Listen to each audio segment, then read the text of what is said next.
Hello class 7 children हमारा यहाँ पे टॉपिक है town traders and craft person, है ना। तो इस टॉपिक में हम क्या क्या स्टडी कर रहे हैं, इसमें हम स्टडी कर रहे हैं towns of medieval India, traders of medieval India and craft persons of medieval India. तो मेडिवल टाइम की ये सारी चीज़ें इस चैप्टर में हमने स्टडी करनी है। आज हम क्या पढ़ने वाले हैं? आज हम पढ़ने वाले हैं the architectural splendour of Hampi, यानी कि हम्पी जो कि एक टाउन है, एक शहर है, एक बहुत ही शानदार शहर है मेडिवल टाइम में, मेडिवल इंडिया का। तो ये जो लाइन लिखी है ना, the architectural splendour of Hampi, मतलब आर्किटेक्चर, हम्पी का आर्किटेक्चर स्प्लेंडर बहुत ही शानदार था। तो आर्किटेक्चर के मामले में एक बहुत ही शानदार शहर हम्पी, उसके बारे में हम इस यूनिट में पढ़ने वाले हैं, ठीक है, जो कि मेडिवल इंडिया का एक शानदार शहर था। सबसे पहले हम्पी की लोकेशन देखते हैं हम। हम्पी क्या चीज़ है ये तो हमें पता चल ही चुका है कि ये एक मेडिवल इंडिया में एक शानदार शहर था। अब इसकी लोकेशन देखते हैं। लोकेशन में देखो बच्चों, Hampi is located in Krishna Tungabhadra basin. तो यहाँ पे कौन सी नदियों के बेसिन में ये बना है? कृष्णा रिवर और तुंगभद्रा रिवर, आप मैप में देख सकते हैं। तो कृष्णा और तुंगभद्रा रिवर बेसिन में ये बना है। बेसिन क्या होता है? बेसिन होता है any area drained by any river system, कोई एरिया जिसमें कोई रिवर सिस्टम, कोई नदी बहती हो, है ना, उसकी ट्रिब्यूटरीज डिस्ट्रीब्यूटरीज भी हों। तो कृष्णा और तुंगभद्रा रिवर बेसिन में ये लोकेटेड है। अगर प्रेजेंट डे के स्टेट की बात करें, आज के दिन के कौन से स्टेट में है? तो कर्नाटका में है। तो ये हमने की हम्पी की लोकेशन। अब हम बात करते हैं, ये जो शहर है हम्पी, ये कौन से एम्पायर में लोकेटेड था? तो हम्पी लोकेटेड था विजयनगरा एम्पायर में, और कुछ समय तक हम्पी जो है विजयनगरा एम्पायर की कैपिटल भी रही है। अब बात करते हैं, ये जो विजयनगरा एम्पायर है, रिलीजन वाइज देखो, इसके जो राजा थे वो हिंदू थे, है ना, एक हिंदू एम्पायर था ये रिलीजन वाइज। वैसे तो हर तरह के लोग रहते थे, लेकिन अगर रूलर्स की बात करें तो उनका रिलीजन हिंदू था। तो ये फाउंडेड कब हुआ, कब ये एम्पायर बना? तो ये एम्पायर बनता है 1336 में। Vijayanagara empire founded in 1336। अब हम बात करते हैं कि विजयनगरा एम्पायर किसने बनाया, किसने इस्टेब्लिश किया? तो ये दो भाई थे बच्चों। कौन से दो भाई? इनका नाम था, एक का नाम था हरिहर, दूसरे का नाम था बुक्का। तो हरिहर और बुक्का, इन दोनों ने मिलकर विजयनगरा एम्पायर को इस्टेब्लिश किया। तो ये था विजयनगरा एम्पायर। अब हम बात करते हैं हम्पी के आर्किटेक्चर की। आर्किटेक्चर क्या होता है? Style of building making. भाई उसकी जो बिल्डिंग है वो किस स्टाइल में बनी है, किस तरीके की बनी हुई है, कैसी है। The magnificent ruins at Hampi revealed a well fortified city. पहला पॉइंट तो यही है कि भाई हम्पी जो शहर था वो फोर्टिफाइड था, मतलब उसके चारों तरफ किला बना हुआ था, दीवार बनी हुई थी। मेडिवल इंडिया में और उससे भी पहले इतिहास में अगर हम देखते हैं तो हम कई जगह फोर्टिफाइड सिटी पाते हैं। फोर्टिफाइड सिटी का मतलब क्या है? एक ऐसा शहर जो प्रोटेक्शन पर्पज़ से, जो उसकी सेफ्टी सिक्योरिटी के लिए दीवार जिसके चारों तरफ बना रखी हो, एक किलेबंदी कर रखी हो, तो उसको फोर्टिफाइड सिटी कहते हैं, वॉल्ड सिटी कहते हैं। तो हम्पी ऐसा ही था। दूसरा पॉइंट है, नो मोर्टार और cementing agent was used in the construction of these walls. ये जो दीवारें बनाई हैं ना, इनमें किसी भी मोर्टार, सीमेंटिंग एजेंट, यानी कि कोई भी ऐसी सीमेंट जैसी चीज़ जो पत्थरों को, ईंटों को आपस में चिपकाए, उसका इस्तेमाल कहीं नहीं किया गया है। पत्थरों को साथ जोड़ा गया है इंटरलॉकिंग मेथड से, इंटरलॉकिंग टेक्निक से। पत्थरों को मतलब आपस में इस तरीके से फंसाया गया है कि वो फिक्स हो रखे हैं एकदम। ये बड़ी शानदार बात है। हमारे घर आपने देखा होगा ना, जो मेशंस, जो मिस्त्री लोग हैं, वो सीमेंट वगैरह यूज़ करते हैं। ईंटों को चिपकाने में, सेट करने में, है ना। वो इसमें ऐसा कुछ यूज़ नहीं हुआ है। इसके बाद देखो बच्चों, जो रॉयल कॉम्प्लेक्स है ना, जो राजसी जगहें हैं, वहाँ पे स्प्लेंडेड आर्चेस, आर्च बनाए गए हैं। हम मेडिवल टाइम की जो बिल्डिंग्स देखते हैं ना, उनमें आर्च हमें बहुत जगह मिलता है। अब ये आर्च क्या होता है, आप पिक्चर में देखो, कुछ इस तरह का स्ट्रक्चर, ये आर्च होता है। उसके बाद हम्पी में डोम्स बनाए गए हैं। डोम्स क्या है, डोम्स भी एक स्ट्रक्चर होता है जो आपको फोटो में दिखाई दे रहा है। एक गोल छत होती है डोम, है ना। तो आर्च बनाए गए, डोम्स बनाए गए, और वहाँ पे पिलर्ड हॉल्स भी बनाए गए, है ना। ऐसे हॉल जिनके चारों तरफ और सेंटर में भी कुछ पिलर्स पे लगाए गए थे। तो ऐसे हॉल बनाए गए, बहुत ही शानदार, बहुत ही खूबसूरत, है ना, with niches for holding the sculpture. अब उन पिलर्स में नीचेस थे। नीचेस का मतलब क्या है, कुछ खांचे, कुछ जगहें।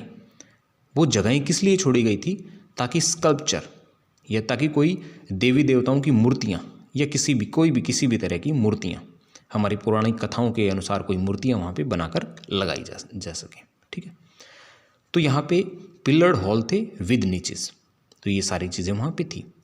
They also well planned ऑर्चार्ड्स and pleasure gardens, है ना।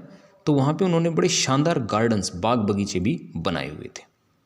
तो इस तरीके से उनका रॉयल कॉम्प्लेक्स बहुत ही शानदार था, with sculptural motifs such as the lotus and corbels. तो बहुत ही प्लान्ड तरीके से, है ना, लोटस, कॉर्बल्स, यानी कि कुछ लोटस जो कमल के फूल होते हैं ना, उनके डिज़ाइन लेके, उनकी कार्विंग करके ये शानदार चीज़ें उन्होंने बनाई थी। अब हम बात करते हैं हम्पी, इस शहर की लाइफ की, कि भाई इसमें किस तरह की लाइफ थी, लोग कैसे रहते थे। तो यहाँ पे हमें जो लाइन मिलती है इसके बारे में, Hampi bustled with commercial and cultural activities, यानी कि हमें हम्पी में क्या देखने को मिलता था उस टाइम, बहुत सारी कमर्शियल एक्टिविटीज़। लोग जो हैं दुकानों में सामान बेच रहे हैं, खरीदार जो हैं वो सामान खरीद रहे हैं, अलग अलग देशों से ट्रेडर्स आए हुए हैं। तो तरह तरह की कमर्शियल एक्टिविटीज़ चल रही हैं वहाँ पे। दूसरी तरह की एक्टिविटीज़ जो हैं वो कल्चरल एक्टिविटीज़। तो कमर्शियल और कल्चरल एक्टिविटीज़ वहाँ चलती रहती थी। मतलब वो शहर जो थे वो बहुत ही बिजी शहर थे। तो यहाँ पे हम देखते हैं कौन कौन व्यापारी लोग वहाँ आए हुए थे, वो जो वहाँ यूजुअली आते थे और उस शहर के साथ ट्रेड करते थे। तो कौन कौन थे ये लोग? ये लोग थे मुस्लिम मर्चेंट्स। मुस्लिम मर्चेंट्स भाई अरेबिया वगैरह के बहुत सारे ट्रेडर्स यहाँ आते थे, रुकते थे, ट्रेड करते थे, है ना। मुस्लिम मर्चेंट्स थे। चेट्टीज़, है ना, चेट्टीज़ हैं, ये लोग भी एक तरह के व्यापारी थे, ये वहाँ ट्रेड करते थे। एजेंट्स ऑफ यूरोपियन ट्रेडर्स, तो यूरोपियन ट्रेडर्स के एजेंट्स यानी कि यूरोपियन ट्रेडर्स भी वहाँ आते थे, ट्रेड करते थे। ठीक है, अब कौन? Such as Portuguese. तो यूरोपियंस में कौन? जैसे कि पोर्तुगीज़।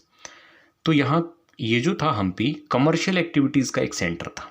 मार्केट एक्टिविटीज़ यहाँ चलती रहती थी, खूब सारा व्यापार यहाँ से होता था, है ना। तो इंटरनेशनल ट्रेड भी होता था। जब तो ये दूर देशों से ये जो व्यापारी लोग यहाँ आए हुए हैं, कौन कौन हैं? मुस्लिम मर्चेंट्स हैं, चेटीज़ हैं और यूरोपियन ट्रेडर्स हैं जैसे कि पोर्तुगीज़। तो ये हमने पढ़ा कि यहाँ पे कमर्शियल एक्टिविटीज़ होती रहती थी। दूसरी जो एक्टिविटीज़ हैं, कल्चरल एक्टिविटीज़ बहुत होती थी। अब कल्चरल से मतलब हमारे जो त्यौहार वगैरह हैं, जो अलग अलग फेस्टिवल्स हैं, कुछ रिलीजियस एक्टिविटीज़ हैं, है ना, मंदिरों में आना जाना, पूजा पाठ करना और भी सोसाइटी से रिलेटेड जो भी चीज़ें, वो सब एक्टिविटीज़ होती रहती थी। ठीक है, तो यहाँ पे देखो कल्चरल एक्टिविटीज़ में हमें क्या मिलता है? टेम्पल्स से रिलेटेड कुछ अकाउंट मिलता है। Temples were the hub of cultural activities. बच्चों ये कंसेप्ट है ना, आपकी हिस्ट्री बुक में पहले भी 2-4 बार पढ़ चुके हो, है ना, चैप्टर नंबर 2 में भी पढ़ चुके हो कि साउथ इंडिया में जो टेम्पल्स थे ना, वो न्यूक्ली थे सेटलमेंट्स के। सेटलमेंट उनके चारों तरफ बसती थी। वो कल्चरल, सोशल, इकोनॉमिक एक्टिविटीज़ के हब थे। तो यहाँ हम्पी में भी थे। So temples were the hub of cultural activities. अब टेम्पल्स में कौन कौन क्या क्या करता था भाई, इसका हमारे पास जो अकाउंट है वो है देवदासीज। देवदासी कौन होती थी, इसका संधि विच्छेद कर लो जरा। देव मतलब देव, देवता के लिए, और दासी जो देवता की दासी, यानी कि वो फीमेल टेम्पल डांसर्स जो मंदिर में ही रहती थी और जो है डांस करती थी बिफोर द डेटी, यानी देवता के लिए, है ना, देवता के सामने मंदिर में डांस करने वाली जो नर्तकियां होती थी उनको देवदासी कहते थे। तो वो वहाँ मंदिर में रहती थी, है ना, और डांस करती थी, है ना। Royalty and masses in the many pillared halls, तो देवता के सामने रॉयलिटी, राजाओं वगैरह, और जो और कभी पिलर्ड हॉल, किसी किसी फंक्शन में जब कुछ रिलीजियस एक्टिविटी होती थी उस दौरान, तो वो डांस करती थी, ये सब चीज़ें। अब यहाँ पे एक टेम्पल का जिक्र हुआ है, ये कौन सा टेम्पल है, ये है विरूपाक्षा टेम्पल। तो विरूपाक्षा टेम्पल जो है, विरूपाक्ष भगवान कौन होते हैं, ये एक रूप है भगवान शिव का। तो भगवान शिव का एक बहुत ही शानदार मंदिर वहाँ पे था, कौन सा टेम्पल, विरूपाक्षा टेम्पल। तो ये एक टेम्पल हमने पढ़ा है। उसके बाद हम फेस्टिवल की बात करें तो यहाँ पे फेस्टिवल है महानवमी फेस्टिवल।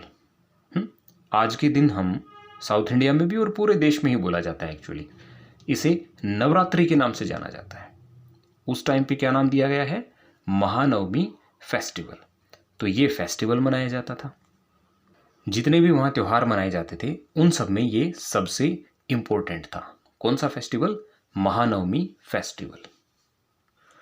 अब हम देखते हैं जो लोग आर्कियोलॉजिस्ट थे, जिन्होंने यहाँ की आर्कियोलॉजिकल जो सर्वे किया है, यहाँ की आर्कियोलॉजी को पे स्टडी किया है, तो उन आर्कियोलॉजिस्ट को कुछ मिला है बहुत सारे। देखो यहाँ जो भी बिल्डिंग्स अवेलेबल हैं रूइंस फॉर्म में है ना, जो बिल्डिंग्स हैं यहाँ के जो मंदिर वगैरह हैं वो सब रूइंस अभी हमें मिलते हैं, आर्कियोलॉजिस्ट को मिलते हैं।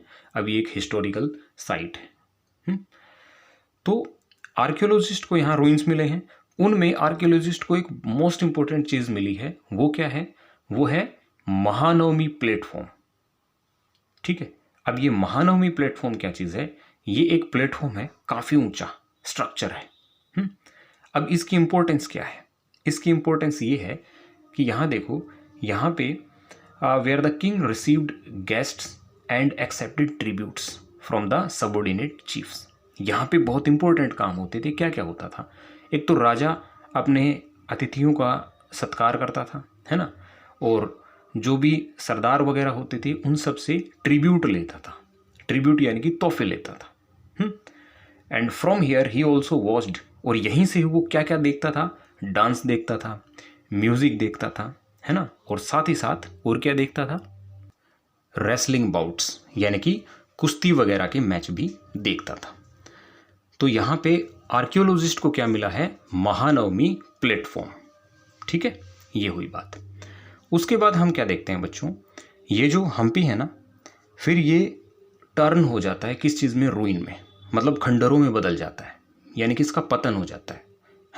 तो वो क्यों होता है, यहाँ पे ये इसलिए होता है क्योंकि डिफीट ऑफ विजयनगरा इन 1565, 1565 में क्या होता है, विजयनगर जो साम्राज्य है, तो विजयनगर हार जाता है किनसे, डक्कनी सुल्तान से।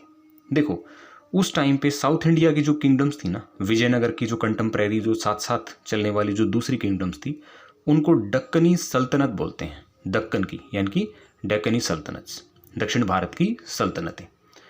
तो वो कौन सी थी, वो थी गोलकोंडा, बीजापुर, अहमदनगर, बीदर, बरार। ये बीदर तो आप पढ़ भी चुके हो ना, एक आर्ट फॉर्म, एक बीदरी है ना, काफ़ी फेमस थी, वो आप पढ़ चुके हो इस चैप्टर में।